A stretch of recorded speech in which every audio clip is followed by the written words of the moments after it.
आगे बढ़ने के लिए क्या होना जरूरी है, आगे बढ़ने के लिए क्या क्या सीखना जरूरी है। मैं कहता हूं आगे बढ़ने के लिए छोड़ना जरूरी है। आगे बढ़ने के लिए बहुत सारी चीजें छोड़नी जरूरी है।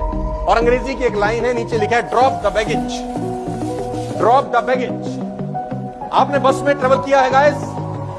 बस में जब आप ट्रेवल करते हैं और आपके हाथ में एक बैग है, क्या बस का कंडक्टर उस सूटकेस का वजन चेक करता है? नहीं करता।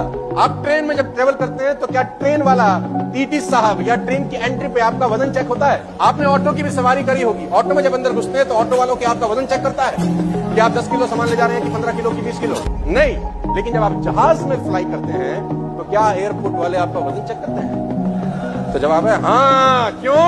क्योंकि चलने के लिए वजन हो ना हो कोई फर्क नहीं पड़ता, उड़ने के लिए हल्का होना पड़ता है। उड़ने के लिए आपको हल्का होना पड़ता है। आपको सीखना पड़ेगा सर इग्नोर करना लोगों को, और ये एक ऐसी क्वालिटी है जिसको मैं महारथी हूं जिसके अंदर। आपको इग्नोर करने की कला सीखनी पड़ेगी। अगर आप सीख सके तो, अगर आप ये हैबिट डेवलप कर सके जो मैंने 10-11 साल में डेवलप की है, क्योंकि मैं भी मायूस हो जाता था। मेरे पहले 14 लोगों ने मुझे मना कर दिया। फर्स्ट 14 से नो टू मी। पहले 14 लोगों को मैंने प्लान दिखाया, लोग भाग गए। मेरा स्कूटर जहां जहां से निकलता वहां कर्फ्यू लग जाता था। पहले 14 लोगों ने मुझे मना कर दिया। मैं भी हतोताश हो गया। मैं भी इंसान हूं। मेरे को लगा यार ये कहां फंस गया तू? अच्छा भला इंस्टीट्यूट चल रहा था, तू ये पढ़ा लिखा आदमी है, ये कोई काम से कुछ होगा देता है? मैं भी सोचता था ऐसे। अब आप सोचेंगे ऐसा सोचने के बाद धंधे में आए क्यों दोबारा? 14 लोगों के मना करने के बाद मेरा मन किया धंधा छोड़ यार, बेकार का। फिर मेरे मन में आया कि बेटा अगर आज छोड़ दिया, ये 14 लोग जिंदगी भर गाली देंगे। ये कहेंगे अच्छा बन गया करोड़पति, कहां गई तेरी कंपनी, हमने तो पहले ही कहा था ना। मैंने कहा नहीं यार, अब काम करना थोड़ा ज्यादा जरूरी है।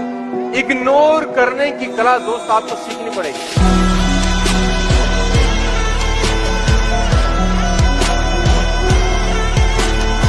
यदि जीवन में आप बाज की तरह आसमान छूना चाहते हैं तो आपको मुर्गों का साथ छोड़ना होगा। एक शानदार कहानी से समझते हैं। मुर्गी पालने वाले को एक रोज बाज का एक अंडा मिला और उसने इसे मुर्गियों के दड़बे में रख दिया। समय बीतने पर बाज का बच्चा भी मुर्गी के बच्चों के साथ पलने लगा और खुद को इन्हीं की तरह मुर्गा समझने लगा। मुर्गे केवल कुछ ही दूर तक उड़ पाते हैं, इसलिए उस बाज ने भी कुछ ही दूर तक उड़ना सीख लिया। एक दिन उस बाज ने आसमान में एक बड़े पक्षी को उड़ता हुआ देखा। बड़ा इंप्रेस हुआ। उसने आसपास की मुर्गियों से पूछा वह कौन है? तो मुर्गियों ने जवाब दिया वह बाज है, पक्षियों का राजा है, आसमान में रहता है, हम तो जमीन पर रहते हैं क्योंकि हम तो बस मुर्गे हैं।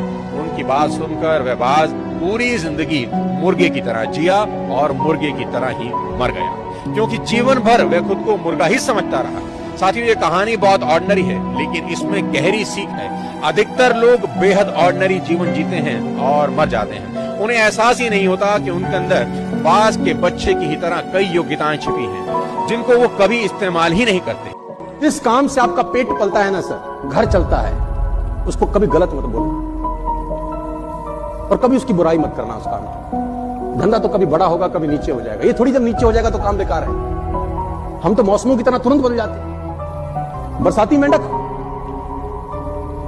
तो मैं आपसे सिर्फ इतना बताना चाहता हूं सर, जिससे पेट चलता हो, पेट पलता हो, आपका रसोई चलता हो, उस काम के लिए और हमेशा ये बोलना कि काम अच्छा है, बरकत होती रहेगी सर। जिस दिन आपने बोला ना ये काम कुछ नहीं कर रहा, आपकी रसोई खाली होती चालू हो जाएगी।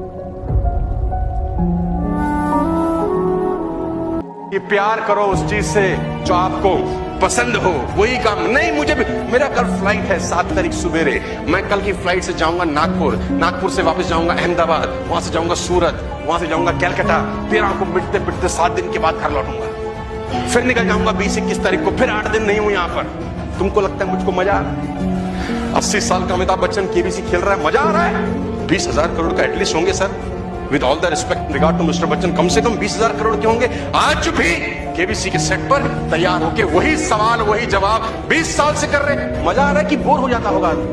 लेकिन उसको पता है प्रोसेस हमेशा पेनफुल होते हैं एंड रिजल्ट में मजे आते हैं। आपको प्रोसेस जो है ना, कोई भी आईएएस जो बन रहा है, जो आईपीएस बन रहा है, आपको लग रहा है मजा आ रहा है? 10-10 घंटे 12-12 घंटे किताब के अंदर घुस रहे हैं वो बच्चे, परिवार से दूर हैं। परिवार 500 किलोमीटर 1000 किलोमीटर दूर है, बाप के पास पैसा नहीं है, लोन दे के पैसा लिया है ताकि बच्चा पढ़ सके। तुमको लग रहा है उन सबको ये सब करके बड़ा आनंद आ रहा है? No, it's a painful process. उनका सोच एंड रिजल्ट पर है कि ये 3 साल 5 साल का पेन हमारी पूरी जिंदगी के दर्द दूर कर सकता है।